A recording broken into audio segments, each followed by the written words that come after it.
On today's episode of the Mark Titus Show, the nightmare scenario has played out, and I don't mean Brandon Walker coming back on this show. I mean the United States basketball team losing to both Germany and Canada, getting no medal. I kind of played both sides, TJ, as it turns out. When we lost to Canada, I had a couple people say, "You promised me that we would win gold. You lied to me." But then I had other people say you were right because I'm such a panic button smasher for USA basketball that they were like, damn, you called this.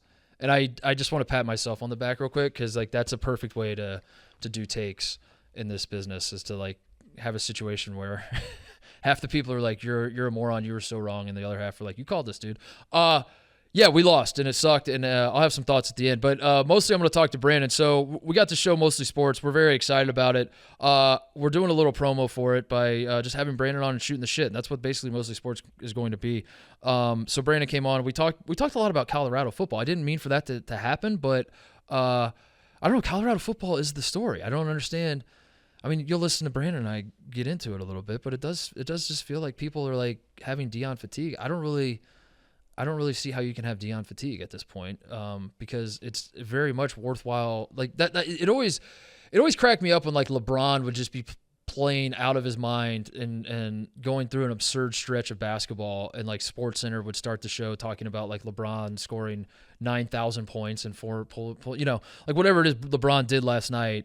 And then there'd just be a bunch of people that are like, my God, what was the phrase you made Brandon say on the show? The meat writing's crazy. Yep. The meat writing's crazy, little bro.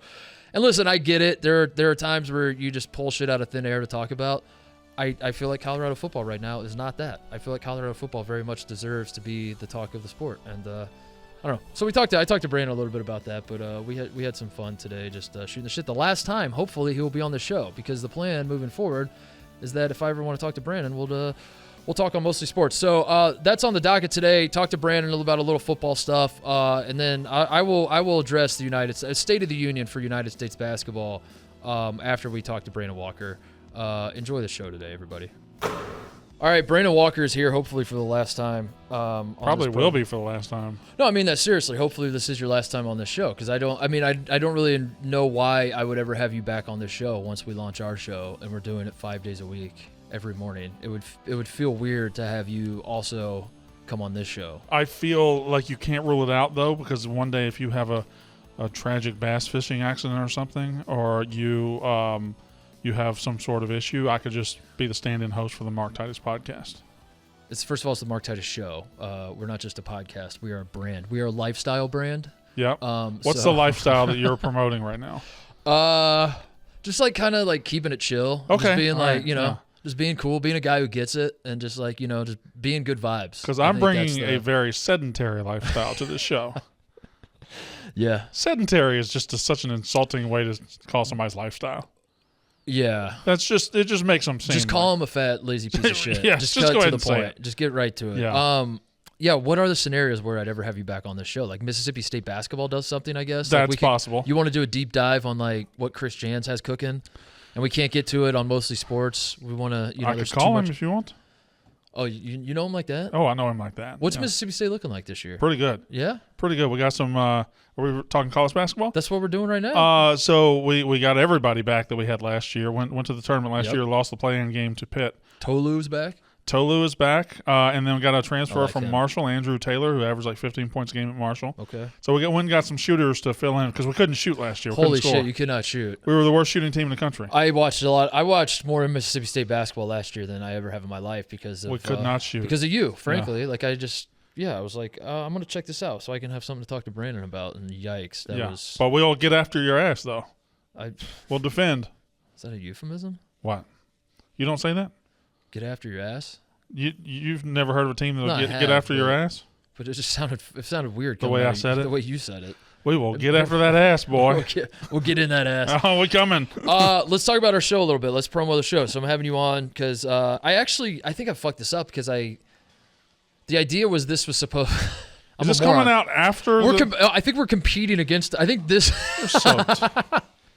I think what we're recording right this second is going up directly competing against us on a live feed. Well, then we should talk shit. Damn it. We should talk shit on Mostly Sports when we debut Mostly Sports tomorrow. We should talk shit about this show.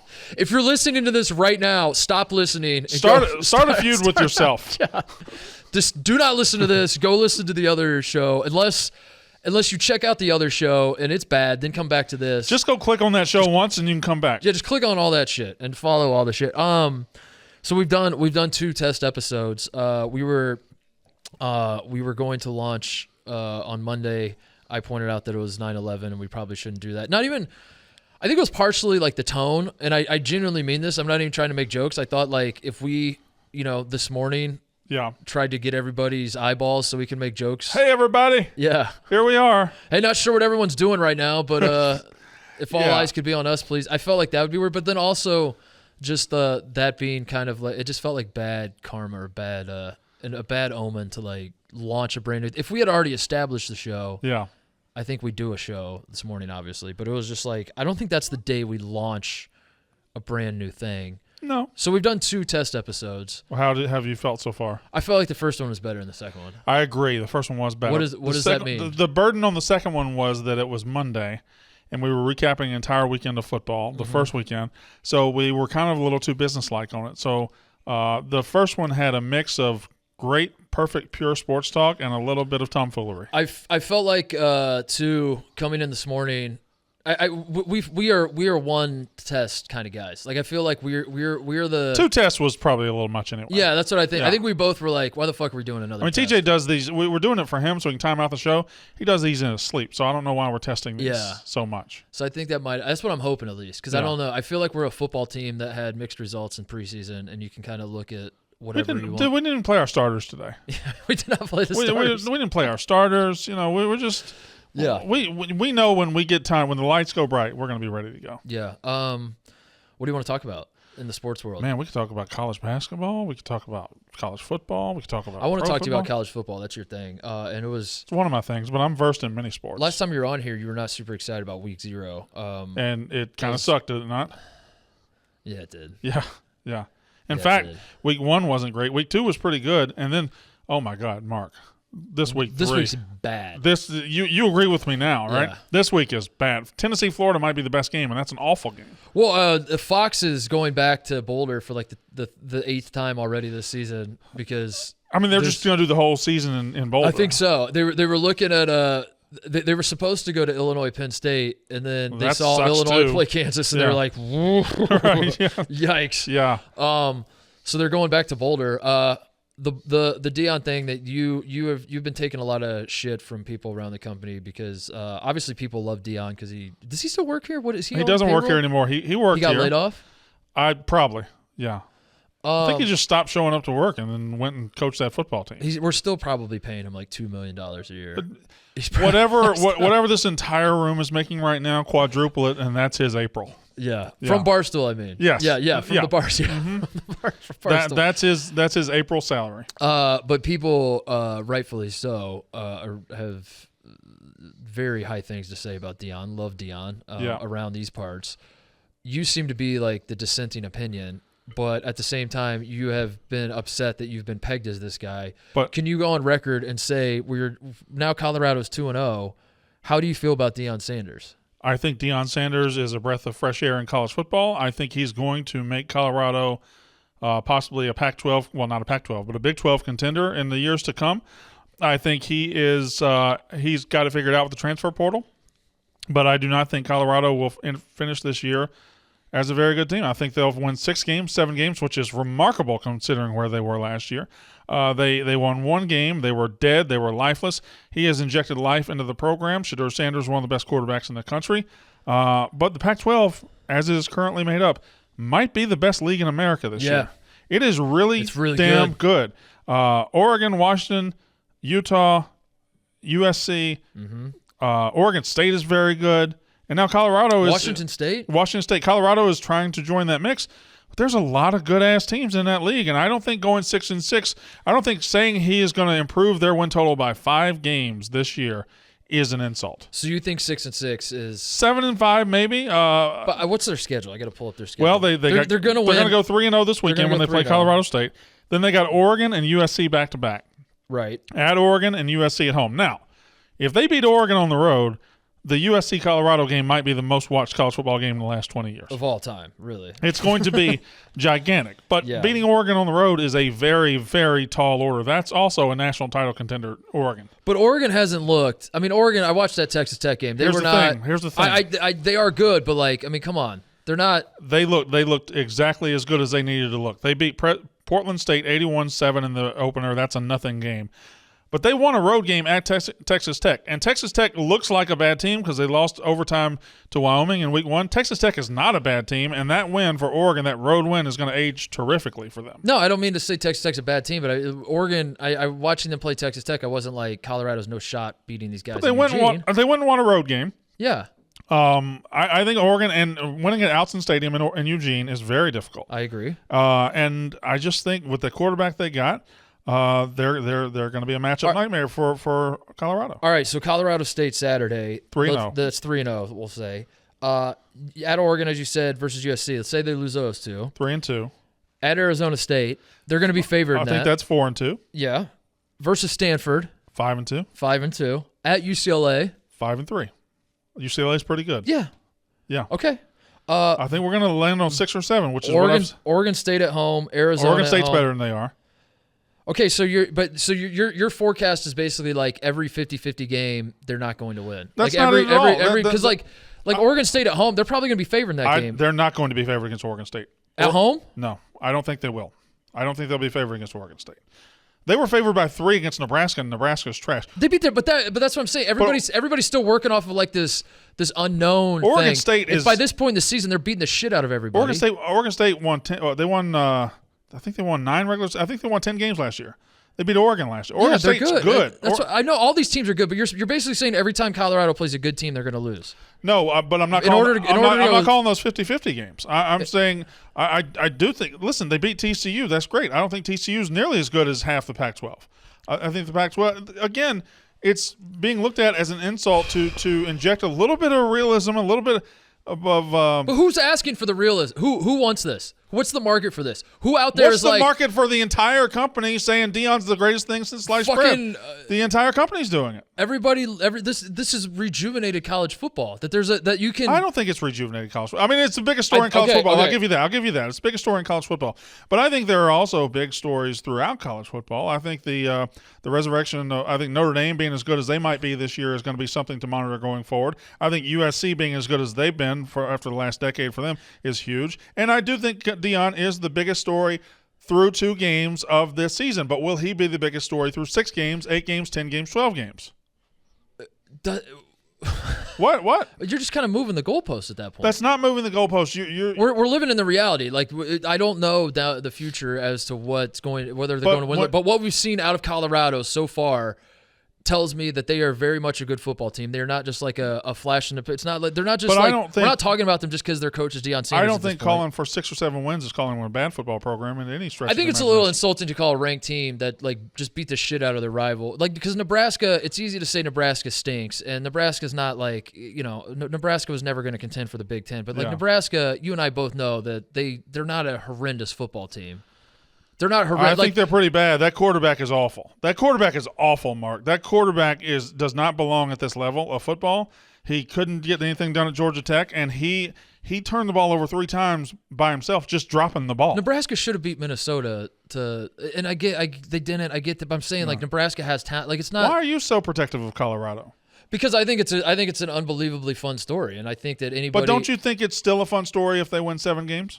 Yeah, it's already. It doesn't even matter what happens from here. It's already the story's already happened. That's what I'm saying. But I don't understand like what it benefits you to step in and be like. But I don't think it's hating. I don't think it's hating to say what I think is going to happen. I don't need you to be the actually guy. I don't need you to show up on Saturday. Yeah, I'm not actually. I'm just answering the questions. Well, I'm answering the questions. They started 3-0, but let's just wait and see. It's like, what are we waiting on? We've seen it. Well, no, they're going to start 3-0. They have 2 legitimate Heisman. I mean, Travis Hunter is eventually going to fall off because he can't. They can't go that pace. Yeah, but they're going to start 3-0, and then they're going to play Oregon. It's going to be the biggest game of the weekend, and which is Pretty impressive because that weekend is next weekend is fucking loaded. That's Ohio State, Notre Dame, Clemson, Florida State, and then Oregon, Colorado, and then there's a couple more too. But I think the reason I'm so excited about Deion at Colorado is because it injects hope into the rest of the country that you can. Now listen, it's not exactly replicable, but the idea that you can win one game in college football and then within the next season be the talk of the sport. Well, not everybody's gonna be able to hire Deion Sanders. I get that, but like. College football is such a sport that is the cement dried decades ago on who's good and who's not. Yeah. And the fact that like you can get it back, you can get the juice back, it should be exciting. If you're a fan of a program that's kind of dormant, you should be excited about the idea of being able to get it back at some point in the future. Deion Sanders is a snapshot of what's possible in 2023 in college football. You can go from having the worst of the worst to being a big-time story. You can turn it around. But there's a better example out there. Like TCU 2 years ago went 5-7, and they hired a guy that nobody really wanted. I mean, it's not like Sonny Dykes was just getting the door beat down and everybody wanted to get him. So they bring him in, and they go from 5-7, get a couple key transfers, and they go to the national championship game. Like, we've seen this possible before. I guess one of my issues with the Colorado story is I believe there are great, incredible stories across this country right now because the bigger here we go. The bigger story unfolding to me is the landscape of college football is dramatically shifting. The SEC is losing its grip on the sport. That's the truth. Well, we could talk about both. We can talk about both, but it's a podcast. We're going to talk about both, but everything is Colorado this, Colorado that, and it's great. Boy. It's awesome. Oh boy! I don't know why. Why are you so? Because has Deion got his hooks into you? It's just like can you just enjoy something, Brandon? I am enjoying it. But why the tone? Like every time you're like, listen, I get it, but and like the. Like just okay. Just, so what? Just, right. why can't you just be like, it's so fucking cool what's going on in Colorado? Let me think of a team. And we could still talk about all these other teams. We can have fun talking about all these other teams. I just Colorado's not taking anything away from anyone else. No, except for Big Noon Kickoff going to Penn State, Illinois. They kind of took that away. I mean, they're being the Fox Game of the Week three weeks in a row, and then they're going to have Oregon and USC. I just think it's warranted. I think it just reminds me like when people get fatigued out of like LeBron. I think you're arguing two different things here. Me and you are. What I'm saying, Deion is the biggest story in the sport. That truth. He is the biggest story in the sport. So why would you not talk about that then? I've talked about it. Not you. I'm saying like everybody college football and everybody world. is talking about it, and with good reason. Okay, right? With good reason, especially the way they won at TCU, how exciting that game was, and how many points they scored, and how Shador looks. All of that is incredible. At the same time, is it not fair to say, man, if you think he's gonna, it is awesome, it's incredible, but that Pac-12 is really fucking good. Is that not? That's fair. I think the better way to handle it is to be like, damn, this has been fun. I mean, the Pac-12 is good. Fun. The Pac-12 is good. I don't know. At this point, I don't think anything's out of the realm of possibility with those guys. Those guys would run through a brick wall for him. Shador Sanders is legitimately super fucking talented. It's kind of crazy how good he is. He's very, very good. This is not like a. But Mark, this is the weird fluky part. Thing. Like he had 500 yards in week 1. 400 yards in week 2. He didn't put up numbers that big at Jackson State. Like he had a couple games but he didn't like open the season and go 2 games back to back of 900 yards and no interceptions. He has accessed a level that I didn't know he could access. I'll just say it reminds me. You brought up TCU. TCU last year. It felt like every time they won a game, it was okay. So they won that one, but let's wait and see. And I think the problem with that is that you miss the whole ride, and you miss if every single Colorado win, you're just like, all right. So they won at Autzen, but now you got USC coming in. Well, no, that's going to be tough. And if you do that every single step, then you just missed out on like one of the most fun rides in college football history. If Colorado does in fact end up being really, really, really good this year. Well, no, I'm watching. So, why not just enjoy it in the moment and just be like, this is sick. Let's ride this wave. I am watching it and enjoying it. However, if they do win in Oregon, the whole story changes. The whole narrative. Because then, if they win in Oregon, they're a playoff contender. If they win in Oregon, and I hear you say like, now hang on a second, because Utah is still good. I don't think there's not a. If they win in Oregon, there's not a hang on a second. Okay. If they win in Oregon, it shifts into overdrive. because they have now gone on the road. Save this clip, TJ. Save this clip for future. Oregon's what number 11, number 12, and Oregon's by the time yeah. they play 2 weeks, they'll probably be number 10 or number 11. Like if they go on the road and beat a top 10 team in year one, I mean, look the fuck out. Deion leaving. He's not leaving. He's not. I would hope not. Like he can't leave because his son. He's gonna at least coach till his son's. Yeah, I would. Out, and he can't transfer anymore. Colorado gave him that. Well, I don't know if he could or not because he came from the FCS level. I'm not sure that even applies. To be completely honest, I don't even know what the NCAA rules are anymore with transfer. They're wide open. Depends on if they like you or not. Yeah, pretty much. It really does. It really does. But I don't. I'm starting to talk myself into like when Deion took the job, I thought, okay, this is going to go one or two ways. It's going to be a complete fucking disaster, and he's not going to be there in 2 years, or he's going to kill it, and he's not going to be there in 2 years.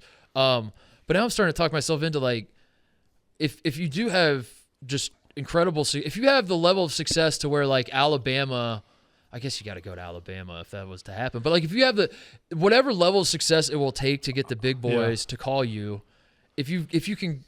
Like we're talking probably like a playoff appearance at some point, like in the next few years. If that was to happen, why wouldn't you just stay at Colorado? I think certain programs are too arrogant to ever hire. That's Deion what I mean. Sanders. I feel like the only people that would go I don't think Alabama him, would allow themselves to believe Deion Sanders is worthy of their job. I agree. Even though, and listen, a couple of years ago, I think Deion wanted to get into college coaching, and he talked to some schools, Florida State being one of them, I believe, and they wouldn't give him the time of day. Right. Jackson State gave him that opportunity, but he couldn't stay at Jackson State forever to succeed at the highest level. Colorado then gave him the other opportunity, and Colorado is the guy that brought him to the FBS level, and I would imagine there's some loyalty there probably. Eventually. I would think so, yeah. I mean, and not only did they bring him in, they've kind of allowed him to mold and shape the program in the image that he wants to do it. Who's the best program? That's like what's a program that's like definitively, no question about it, better than Colorado that you think would be willing to hire Deion Sanders as like their number one choice in the future? Say, I'm not trying to fire current coaches right now, but like, you know who would do it and love it and just absolutely the Florida Gators, which they're not a top tier program right now, but there's no way. Imagine the Florida Gators because Deion and Florida State had a falling out. Florida State's got a good coach now, and they're up to where they want to be. But Florida's going to have a job opening in a year or two because their coach stinks out loud. Think about the Florida Gators because they haven't been able to recruit at the highest level. Whoever hires Deion's going to recruit at the highest level. Right. Not only in high school, but just take whatever he wants from the country. Florida Gators are pretty spicy to think about. He can't do that. There's no way he could do that. I don't know that him and his relationship with Florida State is all that strong, is all that good. That would be a fuck you that even I couldn't. It would be one of the biggest in sports history. Yeah. And there are like Alabama. I don't think would. Alabama wouldn't. If Dabo starts to trend down at Clemson, I bet Clemson might. That's Clemson's. Can you think about him in that orange? That. Clemson does love a good Colt. They love a good Colt leader. They absolutely. Well, that mine A&M. I think A&M would work. A&M, I think. And would. he's got. I think A&M would do it. He's got ties and he's got roots in Texas. Apologies, by the way, to Colorado fans watching. I'm not trying to get rid of Deion. I'm trying to talk through the possible candidates that you need to like be weary of because I agree with you. Like if Ohio State job opens, they're not going to call Deion Sanders. If he does succeed at the highest level at Colorado, I do hope he stays. I would agree. love to see. That would be so cool. I don't like. Every 5-star football player for a while in college football or in high school football believed they had to go to either Ohio State, Georgia, Clemson, or Alabama. Right. And it was just that I don't like a world where every coach who wins at a Colorado or wins at a Iowa State or a Louisville feels they have to go to Ohio State. They have to go to They have to go to Alabama. So I would like parity. But I do think, can we just transition to that? Because I do think the biggest story in college football this year will not be Deion Sanders at the end. It will be the fact that this game has gone national again. It is no longer concentrated in a 200-mile strip of the Southeast. Yeah. Because I think Notre Dame is like playoff good. I think Texas is national title good. Yep. I think Notre Dame might be national title good. Michigan obviously came to life a couple years ago. I think Penn State is ready to join them on the big stage. USC is back and ready to be on the big stage. I think Washington's very good. Like this is a national sport. Are you doing this on purpose? You're not. What? You're not throwing Ohio State in there? Ohio State is already here. Like you're talking about like the new. I'm mentioning programs that are kind of back on the market here. And obviously Florida State, even though they are in the Southeast, they're back too. I agree with you. It's so far it's setting up to be a very, very fun college football season, and the parity is what makes it fun, the most fun. And everyone points to 07 as like the perfect example of like a fun parity year, but everyone sucked in 07, and so far it's very early. A lot can change. But so far, the parity this year feels like everybody could be good or not like historically good, but like there could be a world where, like, if Ohio State is to beat Notre Dame in South Bend, which I'm not saying will happen or won't happen, I'm just thought exercise here. You have Ohio State, Michigan, and Penn State in like a 3-horse race where they all could just like beat each other. They all have like one loss and it's against each other. Yeah. Those three all have compelling arguments to make the playoff. Yeah. USC might roll through a very, very, very good Pac-12, or maybe they won't. Maybe the Pac-12 has like a similar situation where they have like a 2 or 3 horse race going on where everyone's as good as each other. The SEC champion, whoever it ends up being, will be a worthy. As bad as the SEC looks so far, for their standards, I think whoever wins the SEC will be obviously in the playoff. Yeah. Texas looks really fucking good. Texas looks really good. Florida State in the ACC, as you said. Yeah. So you're looking at like this is what's hilarious to me when we came up with the 4-team playoff in the first place. You have a system called the Power 5 conferences. Yeah, with 4 spots. And you have 4 spots. And at no point did anybody, I mean, I guess at some point someone did, but like for the first however many years, it just felt like nobody seemed to like literally every single year you could have 5 power conference teams go undefeated, and one of them will not make the playoff because you have 4 spots. That's just never going to happen. And for the most part, the 4 teams. How do you know that? Well, it hasn't yet. It hasn't yet in 10 years. But then what if it does? If it does, well, it has to happen this year or next year because these are the last 2 years of it. So but that was like that just felt like a weird answer to me that you're just like it never happened, so let's not worry about it. That's what everyone always said. We can worry about everything, but there's no contingency. It usually takes care of itself. It usually takes care of itself. It does, but that's just like a weird precedent that only college football people would use. If 5 teams go undefeated? Well, first of all, that in the Big Ten, you're going to eliminate 2 right there. So say Michigan goes undefeated, right? Georgia goes undefeated, Michigan goes undefeated, Texas goes undefeated, USC goes undefeated, Florida State goes undefeated.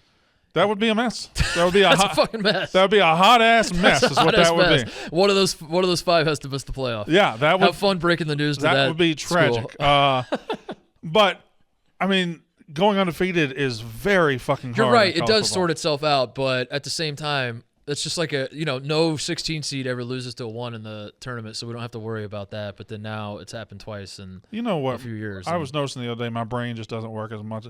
Like my sports brain doesn't work as well as it used to. We also noticed that around So UMBC beat Virginia a couple years ago, the first 16 to beat a 1. And then it happened again this year when Purdue lost, and I can't every time I try to think of it, I cannot remember who beat them. Fairleigh Dickinson, yeah, but I know what you mean. Like I remember, but I'm with you that you just kind of maybe there's something to be said about like who was the second person ever run under a 4-minute mile after Roger Bannister? Yeah, it's great. Was it Roger Bannister? I thought that was. Who was Jim Ryan? I thought Jim Ryan was the first. TJ it was Roger Bannister. I thought right? Jim Ryan ran the first sub 4-minute mile. Jim Ryan? Did I make that up? Who is Jim Ryan? Who the hell is Jim Ryan? I thought he ran the first 4-minute mile. Did I make up Jim Ryan? Roger Bannister. Okay. Yeah. First sub 4 mile, right? And then like after he did it, everybody did it. Yeah, you've done it, haven't you? Yeah. Oh yeah. Yeah. I did it this morning. Yeah.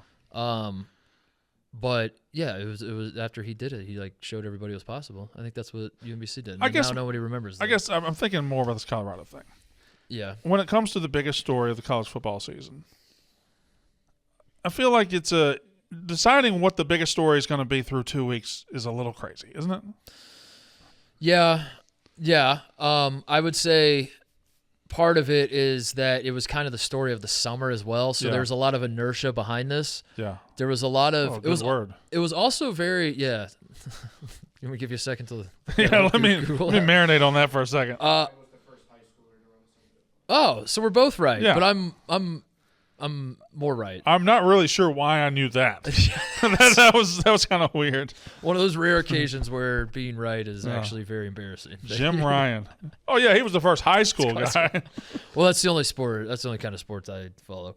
What were we saying? Oh, I was saying I think the off season of Deion led to it became very polarizing. Yeah. That you were in one of two camps. You're either like, I think this guy has got something and there's some juice there and this is going to be fun, or this guy's a fucking clown that's like making it about himself and he doesn't know how to coach football and I can't wait to see him crash and burn. So when we get the answer, the people that were on this side are now turning to all the people that said he was going to be a clown and they weren't going to win. And I think that's part of it too, is it's just like It's just so damn culture war. It's so damn nice to have football to talk about again. Yeah, it is. Yeah, it really is. Michigan State. Yeah, this whole thing. I think we're at the precipice of a fucking mess because this whole thing is weird. Why is he not fired? What's going on? Well, I think he's going to be fired. I think they got to prove they can fire him for cause, so they got to have a hearing. And once they have that hearing, he's going to be out. But I think to fire him for cause, which gets them out of the financial obligation of the $95 million or whatever's left on it, they got to have that hearing and they got to talk and they got to say, hey, this is what he did. This is why we're firing him. Yeah. We're free and clear. So, but if you look into this whole story, like just the person that is accused him, the timing of it, like we found out about it like Saturday night at 11 o'clock on week 2. Like the fact that he went 11-2 his first year and then he's just struggled ever since, and there's the financial weight of it. Like it's a lot of spinning plates here, and I don't know where they're all. You're saying. I think a lot of plates are going to break. I think a lot of plates might break on the way, but it's a mess. It's a mess. Somebody wants this man to not coach. There's probably a lot of somebody's at Michigan State. But it's weird. I don't know if I can directly say it, but there probably are a lot of people inside Michigan State's financial department that would benefit from him not coaching. But also, he straight up admitted that he was on the phone. I just like you're sitting head. CJ, flip a coin to see who has to say what we're both trying to say. But if you're a sitting head college football coach and you're on the phone, and you're married, get off the phone. I don't understand how this works. I don't understand it either. And I don't know if it's arrogance that gets somebody into that. I don't know if it's ignorance. I don't know what it is, but like this is just such. I've seen a lot of coaches go down. Bobby Petrino had a motorcycle wreck with his girl in the back. We've seen some coaches go down for some embarrassing stuff. This might take the cake. It makes me, every time I see a story like involving coaches just like willing to throw it all away because they can't keep it in their pants. I just like for nothing. I just think I must be living a very boring life. Mel Tucker didn't even take it out of his pants to do anything with it. He just took it out of his pants to beat it. That's crazy. You can't throw away $95 million to beat your meat. That's crazy. At least get some pussy. Shit. I'm sorry. Is that okay? If you're going to throw away $95 million, at least come on, man. It's a very bizarre. It's bizarre. Bizarre is a great way to put it. Because he like admitted to it. But even if they fire him for cause, the legal battle is going to be immense. Yeah,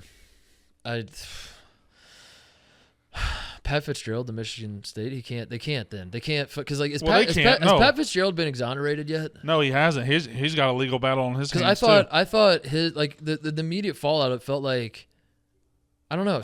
Maybe for the record, I'm I'm not like reading everything but that was like reading the tea leaves, I guess. Yeah. After the Fitzgerald stuff started, it felt like a lot of people were rushing to his defense. Were like, "This is insane." That like Northwestern jumped the gun a little bit on firing him. He's going to be employable again. Do we think at some point? I think once the legal proceedings go through, he'll be employable. I don't think there's anything unemployable about him. Now, Mel Tucker, if all this is legit, he's unemployable. Yeah, that's what's crazy is. But again, but even Pat Fitzgerald, like he's not young. He's got to be in his mid-50s, right? 50 and there's no way of knowing, unfortunately. He coached Northwestern. That's one of your favorite lines, isn't it? He coached Northwestern for 20 years. Like even if he was employable, who's going to that well? Somebody that wants some toughness, somebody that wants to. Yeah, I don't know. I feel like coaching Northwestern to that level of success he had, which like last year, notwithstanding, but last 2 years, last 2 years, whatever. But I feel like he had them in a good spot. And I live in Chicago now, and it wouldn't even occur to me. Do you live in Chicago now? I live in the suburbs of Chicago now, and it wouldn't even occur to me to go to Northwestern for a game. And it's up on the north side, right? Mm-hmm. Yeah. Yeah, it's probably honestly 30 minutes from maybe my house. Close to halfway between the two of us. We could meet in Evanston this fall for some football games. Yeah, I don't know. I always like Fitz, and I thought it'd be cool to. His was weird, but because at this point in American life, I'm not sure these guys are coaching or are getting fired for the things that Tucker excluded. I'm not sure they're getting fired for the things they did or just the media fallout from the things that they did. Right. And it's hard to parse. Someone in Minnesota was trying to come after PJ Fleck too. Yeah, and that was like the weirdest story ever because Yeah. I read that and I was like, he's a little corny. We already knew this. Like, I don't get it. Yeah, like, he challenges you to be good at your job. Yeah. He challenges you to be the best player. Like, it was like, yeah, he would tell us it starts with us, and he would come up with these things that we're in charge of what we do. Yeah, Yeah. You're a grown fucking man now. You're playing college football. So I was very confused by that one. But with Northwestern, I think it goes back to, I believe, the first time I was ever on this show. It's all fine until the dicks come out. That was not the first time you're on the show, but I do agree. But that's where it gets like I don't mean to say that like what happened there was not worth being upset about. It's just like trying to figure out where the blame lies and who's culpable and all that sort of thing. It gets messy, and there are ulterior motives with this stuff. And if somebody, and I do think in Northwestern situation, if it was a different university and it wasn't a university that is so libs, say it, say it. I was gonna say nerds more than libs, but yeah, it's just a school that wants to doesn't want to be seen as a school that takes sports too seriously. I think that hurt him more than anything, but I don't know. I also say that as a guy that just like, reads vibes, whatever the fuck that means. So I'm saying merch-wise, if our first shirt, I mean, it could be everything was fine until the dicks came out. Everything was fine until the dicks came out. How do you think this show that we're recording right this second is going versus the show we're recording tomorrow? I know it probably is.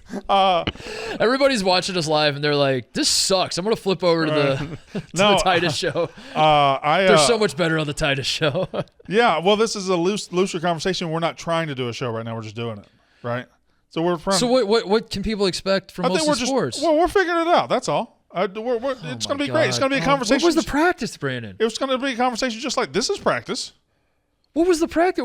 I thought we had it figured out. That was for TJ to get all his stuff in order. You know how he is. God. You did say after the show today, you said you wanted to be a little sillier. I do want to be a little sillier.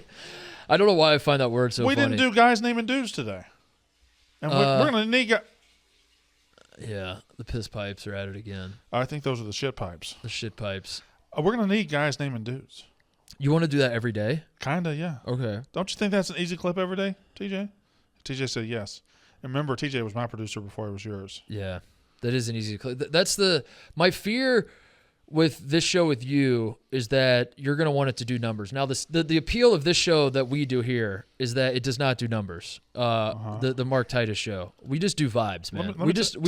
We walk out of this room and we're like, were the vibes high? Titus. That's all we care about. If there's anybody at this company who's adept at not doing numbers, it's me, okay? So if you're worried about me and worried about the numbers, buddy, I am all about not doing numbers. I don't want to go numbie chasing. I don't want to go numbie chasing. I cannot do numbers with the best of them. I'm like the Ken Griffey Jr. of not doing numbers over here, okay? I can't wait to not do numbers with you. In fact, if people start listening, we're going to make it worse. We're just going to tank it. Like my biggest fear is that we do something just horrendously stupid. We both walk out of the room. Takes off. We're like that was fucking stupid, yeah. And then we come back the next morning and TJ's like, we have never gone more viral. Yeah. It's like Jersey Jerry shitting himself and did like 10 million views. All of a sudden, the next time he has to top shitting himself. I'm not saying I'll have to put my erect penis on screen. Right. Now. I'm not saying I do this on this show, but like there's a world where you could work at Barstool and like you just have like the best fucking takes ever, and like you're really thought out, and you can't find these takes anywhere else because like this guy really attacks it from a different angle. Again, I'm not saying I'm doing that on the show. But then a guy like Dukes can come along and just say who should the MVP should have been, and that is far more important to this company. Titus, Like, I don't know that clip really blew up outside of the walls of Barstool. I really don't. That's my favorite clip of all time. It's one of my favorite clips ever. It's just who MVP? Who should the MVP should have been? We're out here asking people who should the MVP should have been. Who should the MVP should have been? And he's so nervous, and he's talking to like a 12-year-old kid. Yeah. The kid's like, what the fuck? This guy just say, you can't talk. Yeah, I don't. That's the challenge. That's been the challenge my entire career. Is to keep it to like how stay below the numbies. Yeah, you don't want to do numbies. You don't want to be successful, but you want to be successful enough to where you keep your job and. Right now, TJ's over there like, God damn it! Can I just have to be on one show? That does. I can't believe I hitched my wagon to these assholes. But you don't want to numbies chase, or maybe we do. Maybe we do it tongue in cheek. Maybe there's like a segment on the show. Numbies. It's just called Numbies. And we just try to go get numbies. And we just try everything, and we just like we stop down. Pay the bills segment. What can we try? What do we try? Titties. I mean, titties is the first thing that comes to my mind. Yeah, I think. It'll just be like a TikTok pop culture segment. Just throw it to me, Connor, and Eva, and we'll tell you what's hot in the streets. Okay, all and right. Force you to do a trend. All right. Do we like insult like whatever's hot, and then that feels a little too easy. Whatever the Mean Girls did yesterday, let's just do a parody of it. Yeah. No, I mean like things guys can do in a relationship. So TJ, say you toss it to us, and you're like, "Do you guys see this Taylor Swift tour?" Like, obviously this would have been. I'm just using it as an example. If this was a few months ago, and you're like, "You seen these videos from this Taylor Swift tour?" What is our take on it that would go viral? Like, what's the take that we have that would do the numbies? The bad thing is the take that would go viral and the take that would do numbies is us just shitting on her. Yeah, and I actually I don't think we want to go viral shitting on her. Yeah, that would go viral because it would. The women at Keegs would retweet it. Dave would probably get a hold of it because he's a Swiftie, and all of a sudden we're off. We would have to do it in a way where we're uninformed and ill-informed, where it's like you're not like Taylor Swift. You can't have true facts. You have to come at it with like has Taylor Swift even had like a top 10 song ever? Dude, I went to it like that. I went to the Eras concert. She didn't even play "Call Me Maybe." Yeah, yeah. Like what? What's Taylor Swift? She's falling off. Yeah, I don't. I don't really understand where all these fans came from. How long has she been doing this? Like 3 years, 4 years? I thought she was an actress. Yeah, you say stuff like that, I think it pops off. Yeah. But if you came at it and were just like, I don't like Taylor Swift, I don't know. One of the most viral things I've ever been a part of at the show was I was hosting the Rundown once, and Taylor Swift came up, and Whitney Houston was also up. Well, I don't know why we were talking about him, but I was like, Taylor Swift is a good singer for her generation and what she is. And then, but she's no Whitney Houston. Somebody compared them online and said, she's no Whitney Houston. Whitney Houston is the greatest of all time. Keegs heard it, started growling at me on camera, and don't you dare insult my Lord and Savior Taylor Swift or something like that. And then I went back at her like, listen, Taylor Swift is fine, but it's Whitney Houston. She's one of the greatest of all time. And buddy, Black Twitter and Black TikTok got that clip, and boom, gone. Good for you. Yeah. Oh, it was great. Yeah. Sure. Yeah, I was incredible for a couple of days. You're back in West Point, Mississippi, dunking a basketball. There were these TikToks of these black guys with just playing in the background, just nodding their head. Like, felt good as hell. Yeah, listen, I'm just the approval of black people is one of the best things you can have as a white person. Yeah, especially in a basketball realm. In a basketball or in a singing realm, like in a realm where like you're usually just shit on constantly. Right. I would agree. Like those TikToks and Twitters of the black guys reacting to like Chris Stapleton singing for the first time. Right. One of my favorite things to watch ever. Right. And Chris Stapleton, it has to be. He can win every Grammy. He can win every award. But when he gets those videos, it has to be the most rewarding thing. Yeah. You're right. You're right. That was good. I enjoyed that topic right there. I don't know how we got there. We started at Taylor Swift and ended up on the approval of Black TikTok. Give me your honest thoughts on the test show so far. It wasn't as bad this morning as you think. No, yeah, I know what you're saying. It's just the show is called Mostly Sports, and today's show was entirely sports. That's true. Yeah. We didn't.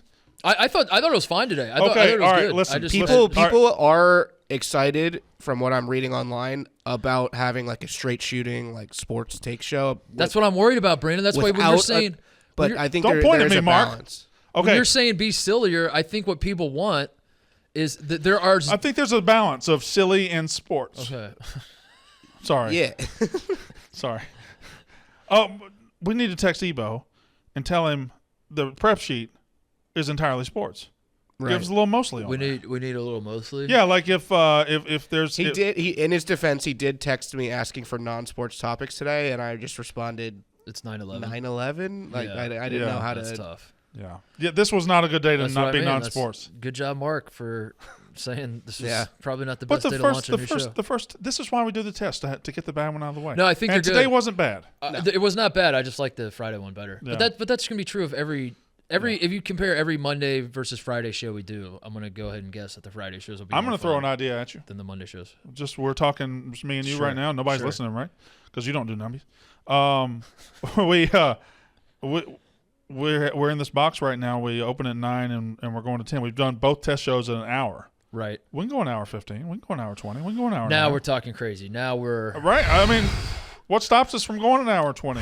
Nothing. Our My only talent. concern is your endurance. yeah. My That is true. endurance? Yours specifically. You know, the Dude, the first 5 times you do it, you'll be fine. My but endurance. I fucked twice last week, buddy. Wow. I'm Mr. Endurance. One thing. okay? during One thing. football season.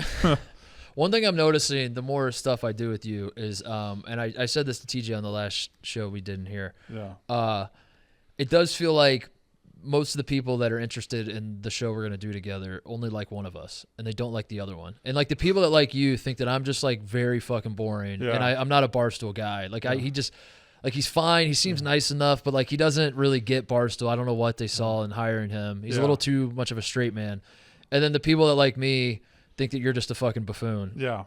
How do we noticed- feel about this? I know- How do we feel? Do you noticed think the there's anybody difference- out there that likes us both? I noticed the difference in verbiage when you were talking about yourself and me there.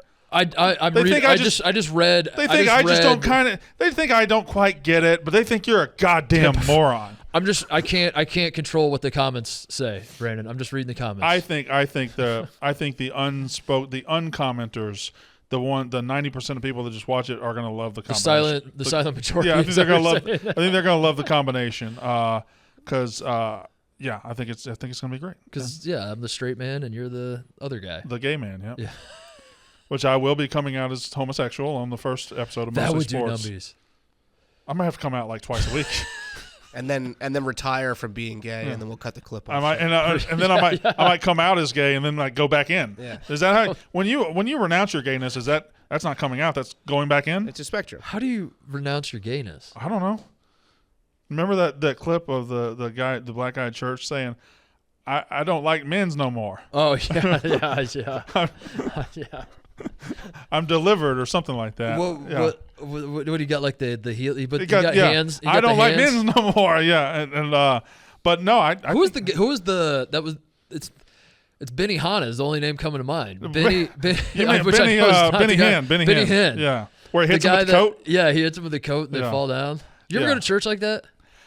No, and I wouldn't be able to stomach it. But although one of my favorite things to watch on TikTok is I'll put in like Pentecostal preacher or Pentecostal dancing, Yeah.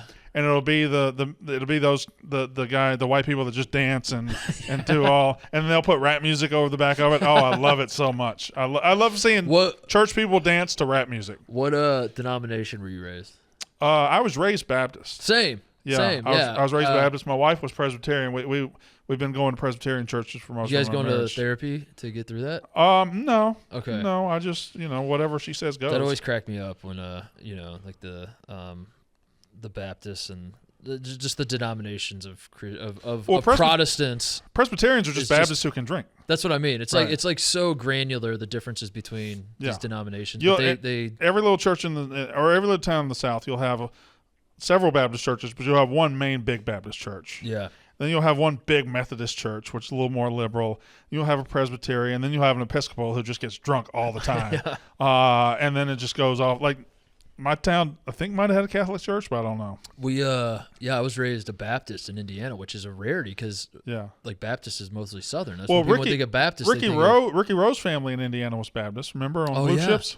I think there are. I think in Indiana maybe, but in the Midwest, I don't know. I don't mean to say there aren't Baptists in the Midwest, but they're definitely in the South. And Indiana's kind of like the south of the North a little bit. Indiana is very everywhere in Illinois, south of Chicago is Southern, basically. I mean, it's not Southern, but it's values-wise, it's very, very close. Yeah, we were raised Baptist, and then I hated that shit. Did you like blue chips? I hated having to wear a tie to church every Sunday. See, I miss that. Wait, I take my family to church now, and they don't dress. Your kids don't dress up. Well, nobody dresses up to go to church anymore. I know, and I don't like it. I would prefer to dress up. We don't. I as I've gotten older, I have found a desire to dress up. Like I find myself wanting to dress. I find that really strange, but it is happening to me too. Not necessarily for church, but just for like if I'm going out to dinner on a Friday night. I used to be the guy that was like, I'm gonna be the worst dressed guy in the restaurant. You throw a sports coat on there? Yeah. I don't throw a sports, but I do. There is an element of like I should probably carry myself a little more presentable. I don't know what that is. It's just I think that's just growing up. Yeah. It's just called maturing. I've done that too. Like I wear a sports coat when we go out to dinner, and I never used to do that when I was younger. I guess it's growing up. Yeah, my cousin got married on a farm a couple weeks ago, and I was told it's like the most casual thing ever, and it's going to be on a farm and all that sort of thing. Did you wear dress pants? No, because I was it was like beat over my head, like do not do this. Yeah. And then I showed up, and there were some dudes like wearing ties, and I was like, God damn, I like got like mad at myself for not doing it. So that was fun. A good farm wedding. Nothing wrong with a good farm wedding. That was fun. I think people enjoyed. A little Baptist talk. Yeah, we'll do Baptist talk. Decorum talk. A little dress code talk. Maybe carry yourselves a little more professionally, gentlemen. Maybe put a little effort into it every now and then. That's all I'm saying. Speaking of putting some effort into it, you hearing about TJ's lifestyle changes we got going on here? I have. I don't know what to think about it. To me, TJ. Not supportive. Wow. Oh no. No wonder I'm his favorite. You say I'm going to lose my character if I'm just saying I want you to remain being what you are. Okay. You're the young, and first of all, I 24, 26. I think it might be a little young for a lifestyle change. No, this is the time to do it. You think 26? You know how hard it is to lose weight? You of all people should know. Why? Why? To lose weight when you get older. I don't know. I just don't want. I want TJ to be the. You're not going to get out of being the video game guy or anything like that, are you? No, still be you. We're not trying to. We're trying to. What's our goal? It's the best version of him. About 220, about 230, 240, something like that. Yeah. The goal is to keep making progress. Yeah, okay. I mean, listen, man. I think your goal should just be to feel good and just like because once you start feeling good, just chase that. Why are you trying to look like the good Samaritan here? Why are you trying to look like such a good guy here? You were telling me out there's no chance TJ sticks with this. That's what you were saying. Mark, TJ, that's not true. I believe in you more than anyone else. That's not true either. Tim and Maureen believe in that motherfucker. Yeah. How's Maureen doing? She okay? She pulling through this? Yeah, they were better than I thought they would be when I left. All right. What else is going on in the world of sports? You do when college basketball rolls around. So two questions. I do want to come back to college basketball. Two questions people have about mostly sports is can Titus talk football and can Brandon Walker talk basketball? And they're gonna find out soon enough. I know Brandon Walker can talk basketball. I'm not sure that Mark Titus can talk anything but Colorado football. Yeah. Do you know the teams in the Pac-12? Yeah, it's Oregon State and Washington State now. Yeah, they're suing. Did you see that? Like, I don't. You don't care. Yeah. I mean, I care, but it's just once football season starts, and this is real. Once football starts, that realignment shit can go the fuck on. Like I don't. That's you break that story in June and July. Once I got football games, fuck off with that. But isn't that how they get away with it? Isn't this how if no one checks them, if no one checks the greed that's out of control here, that's how they just get away? I mean, they're going to get away with it anyway. So who gives a shit? College basketball. Yeah. Kentucky going to be preseason? Who's going to be preseason number one? Kansas. Yeah. Because they got Hunter Dickinson and they bring back a lot. They got a lot of guys back and Bill Self. And Kentucky. Kentucky will be so. They're like early 2012 Kentucky, right? They're all young again. Yeah. So the Kentucky thing is that there is Cal fatigue, which is it's kind of backfired on Cal getting the benefit of the doubt going into every season. Now he gets the opposite, and everyone thinks that Kentucky's going to suck because the last few years have not been great for Cal. I expect in preseason to be in like the 17 to 20 range. I'm pretty high on Kentucky more so than other people just based off of I watched them in this thing called Global Jam, which I didn't even know existed until they represented Team USA. Yeah. They wore the USA jersey. I think they wore the Kentucky jerseys, but they were the USA representative.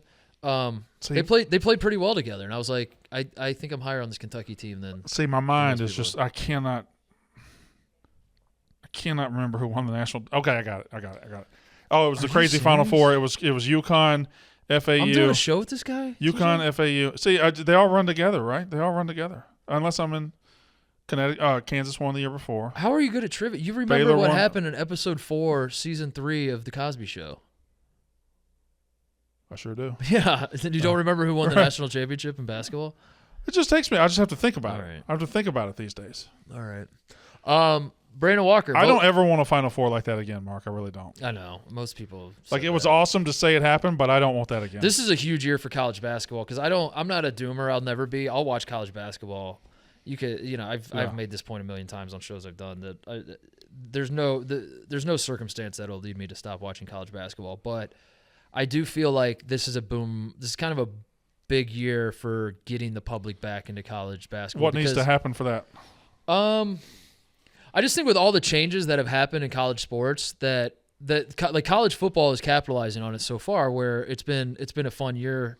And as you said, we haven't even gotten to the good games yet, but like so far there's enough stories, there's enough parity, there's enough shit going on where I think the general public's like, oh, okay, let's check out college football. I just think that the discourse around college basketball is just so poisonous at this point where it's like we're trying to change. Like there's been all of these changes in how the sport conducts itself, but then also like the people that cover the sport for a living also want to change it at all times in terms of like the rules. Like we need to go away from halves and we need to shorten the shot clock, and everybody just wants to fucking like blow up the sport. And I think this is a big year to win everybody back. Now, what has to happen? I don't really, just entertaining games. I mean, I don't know how else to say it. It's, you got to just have. I think the Blue Bloods being good is good for the sport, but yeah, I think Duke needs to cycle back up for the sport a little bit. I think Carolina needs to stay. Like Carolina's got to get back, but the ACC has been like kind of as a conference a little stinky. Indiana getting good again would help a lot. Yeah, the Big East is gonna be fucking awesome this year. Yeah, the Big 12. UConn will be awesome. good again, right? Yeah. Oh yeah. Yeah, they're gonna be good. Yeah, I don't know what it's gonna take. We'll have to. I'll know it when I see it. Okay. We need Deion Sanders to coach in basketball. He probably would. But that's the problem. All the Deion Sanders in basketball stink. Like when Penny stinks. Penny kind of stinks. Yeah. Patrick Ewing stinks. Yeah, it's He's hard. not there it's anymore. hard. That's Jerry Stackhouse has been okay. Jerry Stackhouse is okay, yeah, but he's not. I mean, yeah, it's just like kind of Penny's the Deion. Yeah. Penny's the Deion, and he's not awful, but he's not like it's not. It's just kind of not doing it, and that's the problem. So all right. Anyway, I gotta go pee. All right, mostly sports. We're Monday through Friday every day, every weekday. 9 Central. 9 Central, 10 Eastern. Subscribe to the YouTube, watch us, and Brandon Walker, thank you for.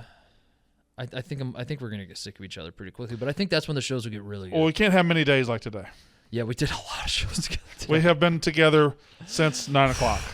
All right. We did 4 shows together today. We did literally 4 shows together today. Yeah. We tricked everybody into doing a press tour for Mostly Sports. Yeah, we did. Yeah, we kind of did. I think you tricked us into doing it. Yeah, we kind of did. And then as I sat down to do this show with you, I was like, we are now competing against Mostly Sports. Yeah. We're now tricked.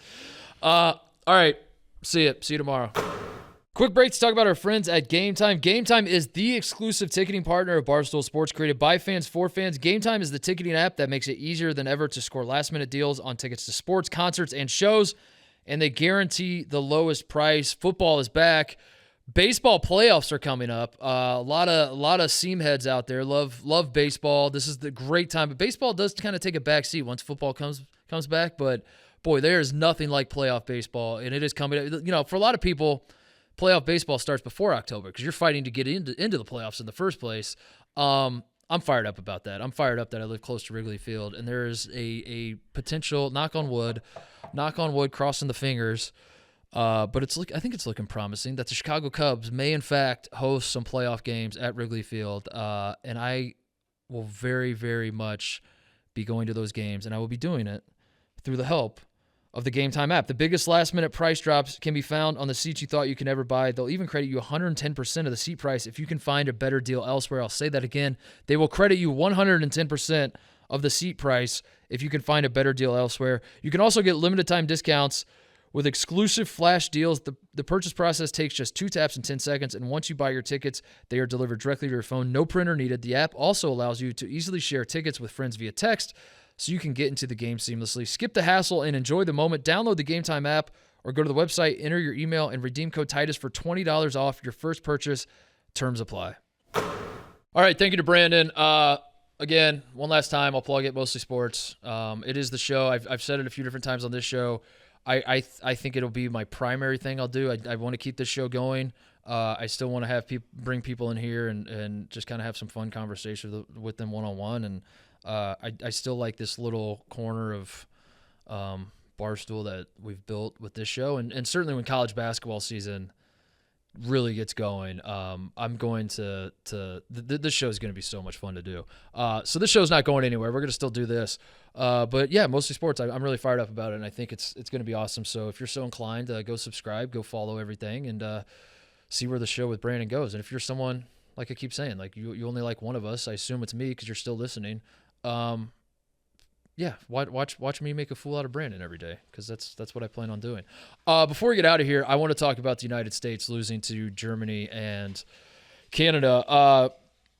So this team was fun. I don't know what somewhere along the line they stopped defending, they stopped rebounding, they stopped giving a damn, and that became a bummer. It's not just because they lost, but watching the games became very frustrating, and it just became like a stereotypical United States basketball team that does not win at the international level when all was said and done, which was such a bummer because in the run-up and all these practice games, like the comeback against Germany in the exhibition was so freaking fun. I enjoyed that immensely, and I thought, this is going to be the catapult that's going to make the rest of this run from this specific USA team just a joy to watch. That's why I was kind of thinking we were going to win it all. I knew we weren't a team without flaws, but I just thought, damn it, they're likable, and a lot of these USA basketball teams are not that, and a lot of them don't play well together and all that sort of thing. And I thought the second unit was a ton of fun, and I don't know. I was very optimistic about how this would go. In the end, we don't rebound, we don't defend, and Germany gets the best of us. But predictably, the chatter coming out of the loss to Germany was less about like, hey, Germany's kind of good. Like, Germany has some NBA players, and like the days of us just showing up and saying we're USA, we're gonna kick their ass because we have lining up both rosters and then counting off how many NBA players they have and then saying, yeah, we have more than you, therefore we win. Those days are long gone, and it's frustrating because then we lose to Canada. Canada obviously has a slew of NBA players on their roster, and I thought that was going to end up being the gold medal game. It was not. It was the bronze medal game. A handful of our guys get a mysterious illness and they're out for the game, which, I definitely take at face value that they were sick, and, you have to trust NBA players when they say they can't go. It couldn't possibly be that they just made a business decision. But I was bummed out because it was very predictable how it all transpired, but it was less about like us getting. I'm less bummed out about us not meddling, although I feel like we should meddle and we should have taken it, more seriously. And I've been smashing the panic button about USA basketball forever, and I will continue to do so. That we need a real coach. Shout out Mike DeCourcy for getting on this. I saw Mike DeCourcy wrote an article saying like we're way past due to like get a guy in here who he suggested Jay Wright as Team USA coach, which makes sense. They got 3 Villanova guys on this team. But, whether it's Jay Wright, Brad Stevens, I think we do need like a permanent coach. That doesn't seem like it's going to be what happens. But I want USA to take it seriously. And if we lose, I don't think it's the end of the world, because the rest of the world has maybe not caught up, but like gotten to a point where it's not embarrassing to lose to other countries anymore. Now, the thing that frustrates me is that the attitude when we do lose is just like most of the sports fans of this country just shrug their shoulders and say, yeah, we didn't send our best guys anyway. And that infuriates me because I don't know why we're sending anybody then. Like, if that is in fact our attitude, if the United States basketball, if United States basketball went into this tournament saying we don't really care that much, so let's send a B team or a C team or whatever, then don't send any team at all. Like, if we're there because we just feel like we're obligated to be there, then let's like get the hell out of this thing. Let's not do that. If we're going to go to a basketball tournament, let's try to win the fucking thing. That's my attitude on this. So I don't care who you're sending. If they're wearing USA jerseys, it's a tough pill for me to swallow to just be like, whatever, it's not our best guys. Like, it wasn't Canada's best team. Canada did not send all their best guys. Serbia did not send it. Like, every single team that was in this tournament had NBA players that were not playing. Like, basically every single. So Jokic wasn't in it. Serbia was playing for a gold medal, and Jokic wasn't even there. Canada didn't have Jamal Murray playing and Andrew Wiggins playing and Benedict Mathurin playing. Like Canada could have been a better team. So yes, if there is a positive, I saw today that LeBron is like spearheading a group to get Durant and Steph Curry and like all the guys, the top tier American guys to buy in for a run in Paris in the Olympics next year, which is awesome and is what I want. And I would love for that to be the case every single, like if identify which tournaments we're trying to win, and if we're trying to win them, let's try to figure out who the best guys we can get to go are, and then otherwise just simply don't enter the tournament. So I'm excited about the idea of guys wanting to play in the Olympics. But yeah, man, it was really frustrating. Just like we as American basketball fans, the time has long passed for us to like play both sides. Where like if we win, we puff our chest, but if we lose, we say whatever. Never really cared that much anyway. I don't know. It's just super frustrating that's. Ultimately, it doesn't matter. I guess like people are gonna do what they want to do, and you can't tell people to care about things if they don't care about it. But yeah, I don't think losing to Germany or Canada is that embarrassing. I think what's kind of embarrassing is saying whatever, we didn't send our best guys, and when we send them in Paris, we're gonna kill them, and we should. I'm not 100% confident we're going to win the gold medal in Paris. I'm not. Our roster could be very different. If in fact all the guys that say they're going to go do go, we will have overwhelming talent. The attitude of the Americans is that we're just going to show up and beat the shit out of everybody. Now, the one positive about if you get LeBron and Steph in these Olympics, this is going to be LeBron's last Olympics. Almost. I know they said that about the last one, but the man's going to be 40 years old. This has to be his last Olympics. Steph has never played in the Olympics. He wants a gold medal belt. So I think if you have those two guys leading the charge, Durant, for as much as I like to make fun of him in his NBA career and how he ruined basketball in 2016, I will say that when Durant throws on the USA jersey, he represents the country very well and plays his ass off and is fucking awesome to watch. So I do think we have like those. It's not just like let's take the all NBA team, pick out the top Americans, throw them on a team, and then just like roll the balls out and show up and beat everybody. I do think with the group that they're forming, the guys will take it seriously because it is kind of the right dynamic.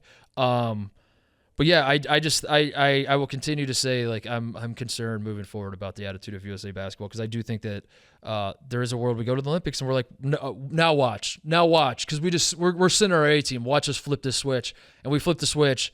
And it doesn't really work like we want it to because Serbia plays super well together, and they also have the best player in the world on their team. And, they just, like, dice us up. And we have dudes they dice us up and then play zone defense, and all of our guys travel and throw up bricks from three, and we just, like, keep looking at the refs like, what the hell's going on? Which was basically what the experience was in 2004. I don't know. But this is... The problem is the cycle we go through as American basketball fans always works out where like we hit like a rock bottom, which I don't know if getting fourth place in FIBA is rock bottom, but this is the second World Cup in a row we have not medaled. And it's enough where like I don't think it's coincidence that LeBron comes out today and is like, I'm going to save everybody. I'm personally going to make sure that we win gold.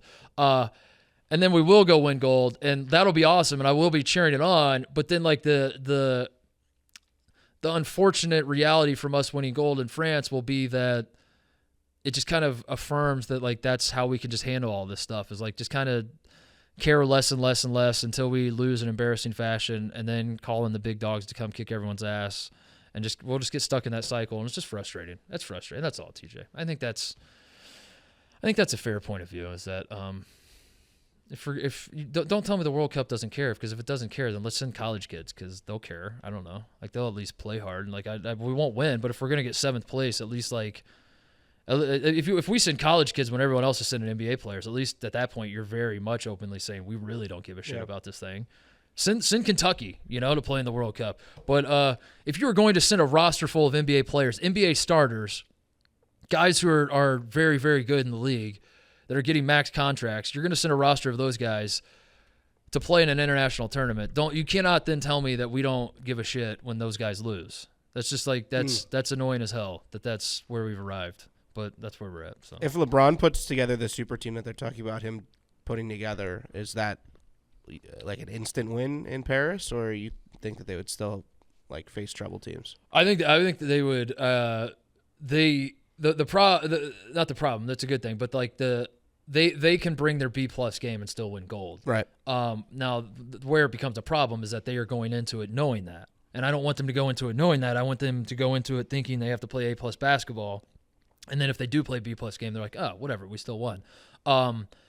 And it really does take rock bottom for that to happen. That was like in 2008 with the Redeem team. They went in there to fucking crush everybody. They were not there to be friends with people. They were there because they were like, we got humiliated in 2004. Enough with the bullshit. We're here to fuck shit up. And they did. So I hope that's the attitude. But yeah, I mean, like I said, man, like Canada beat us. I know it went to overtime. I know like that sucked. How can you be an American fan of basketball, see Dylan Brooks score 39 points on us in a medal game, and also get crowned like the defender of the World Cup, and just shrug your shoulders and say, whatever, I don't care, you know? I don't, that just doesn't sit well with me. You let Dylan Brooks do this to us? Disgusting. But yeah, Serbia didn't have Jokic. Like, what happens when Serbia gets Jokic? What happens when Canada adds, like, they're going to get even better. All these teams are going to get even better, and yeah, United States will be the heavy favorite, but I don't know. I'll continue to say it, and then it'll happen. Everyone will be like, "You're right. I bet you're happy at how right you are," and I'll say, "No, I'm not happy. I'm not happy at all that this is where we got." I do think that we need to. I genuinely think that whether it's Brad Stevens or Jay Wright or anybody else, I do think USA needs a permanent coach instead of a guy that like that. Like that's the USA basketball just gets treated as like from the coaching and the players, it just gets treated as an honor in and of itself to like be on. It's just like kind of like you played great in the NBA, therefore you get to be on the team. It's like an All NBA award almost, like a bizarro All NBA award. You're one of the better coaches in the NBA, so now your reward is you get to coach Team USA. I want it to make sense. I want whoever's in charge at USA, which seems to be Grant Hill these days. I want him to actually like think about like we do with soccer, like every and like a lot of these basketball teams are doing. A lot of the basketball teams have a guy who just coaches the national team, and they like put thought into the construction of their rosters and like all that sort of thing. So I don't know. I don't know what the answer is. We're gonna win gold in Paris, and everyone's gonna laugh at me and be like, I can't believe you were concerned about any of this. And then I'm gonna say, all right, I'm an idiot. Sorry about that. And then I'm gonna like back off the take, and then as soon as I back off the take is when like we suck in the next Olympics, and I'm just gonna miss time at all. All right, before we get out of here, my first shout out is it's more of a call out to my former employer, Fox, who I see is like trying to build an NIT competitor in Vegas. Did you see this? Did you hear about this? Yes, the postseason that college basketball tournament. Fox is trying to do like a postseason tournament in Vegas to compete with the NIT, and it disgusts me to my core. And I got to make a few phone calls when we get out of here because I just simply do not like it. And it's not that I'm resistant to change; it's that this solves zero problems. This is just like this solves zero problems. That's the way to describe it. Is like nobody wants this. Nobody asked for this. They're probably going to do it because Fox and ESPN run all of college sports now. So the point of this is because they don't have March Madness game television rights, Correct. And they want something to do. Who would correct? Who ESPN has the NIT, I believe. Fox doesn't really have anything, so they're like, let's just build our own thing. And I don't know what the point is. I mean, the reason the teams might do it is because depending on what level of team you are, if you're a blue blood, you're going to say no because you're pissed off you missed the tournament. But a lot of teams do enjoy the NIT experience because it's like, you know, it helps build camaraderie and, you know, chemistry and all that sort of thing to like get some postseason experience. I do think it helps. I do think the NIT is important and you know, teams that get invited in the NIT should take advantage of it. But I don't know. I guess that must be the line. And I think they're going to pay I saw somebody mentioned that they're like considering paying the players that play in this too somehow, which is why they're going to make it happen. Why don't they just like buy the NIT or the CBI? It's a great question, TJ. It's a great question. I'm gonna get answers, but I don't like it. I don't like that's what I was telling Brandon though. Like college basketball is just like at that weird spot of like all this change has happened and there's a path forward where like all the change is good. and you can win everybody back by putting an awesome product on the floor. The problem is, I think college the patience for college basketball is so much less than the patience for college football. College football, you could put a whole slate of shitty games on television, and most of the people that were watching that slate of shitty games are going to be right back there next week. College basketball has like a shitty month or so of like, just not great games, or like a couple weeks, whatever. A lot of people are just tuning out and they're like, whatever, I'll check back in March. So this is a big year, but I don't know what the answer is. I don't know how you fix it, because at the end of the day, I think people just get upset like watching 19 and 20-year-old dudes brick shots, and like the ultimate answer is just like make the players better, and that's just not going to happen at the college level. So I don't know how you get you're never really going to get the NBA crowd. But anyway, this is throw this on the pile of all the changes that are coming to college basketball, and I don't like it. I don't like it one bit. Any other shout outs before we go? Nothing? You don't really have anything? Nobody has anything. Football's back. Feels good. Football is back. Felt good to sit in front of my TV on the floor and watch some football yesterday. Yeah, what's going on with that? I see that you're putting your TV on the TV stand box. Yeah, I'm involving my photo every day. No, I do have to build that in theory today, but we'll see about it in practice. At some point, it is very funny right now, but at what point is it like no longer? No, build the fucking thing. At what point are you like, you're talking about all the lifestyle changes, and you're putting out a picture of you. And I don't have your furniture. TV on. Furniture is a lifestyle change I'm working on right now. Yeah. I don't think I have any other shout outs. I think that might be it. I'm doing my promise to the listeners and viewers of the show. We're doing a college basketball show, and we got to do a college basketball show. I got to figure out who I'm gonna reach out to, but I might get one of the 3-man weave guys in here. I gotta reach out to one of them, have them flip a coin, the other two guys. But I want to do a college basketball show. It's been a while. We gotta check back in, but go follow Mostly Sports. Go watch Mostly Sports. In the meantime, those of you who have zero interest in Mostly Sports because you hate Brandon Walker and you're like, you know what, Titus, I can't stomach the guy. So good luck to you with Mostly Sports. But I will not be doing that. I'll just be sticking with the Mark Titus show. For those of you who feel that way, we will be back on Thursday. Talking college basketball. I want to do a college basketball show, so we're going to do that on Thursday, and I will see you guys then.